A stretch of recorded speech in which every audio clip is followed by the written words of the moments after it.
उस इंसान से पूछो जिसका पिता नहीं है, उस बेटी से पूछो जिसका कन्यादान उसके बाप ने नहीं किया हो।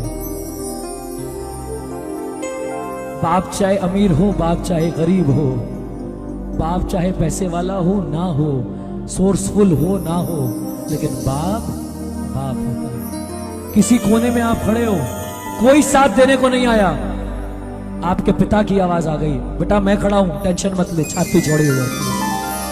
क्या मांगना है? एक आशीर्वाद कि बाबा मुझे बेटा कह के बुलाना पड़ेगा,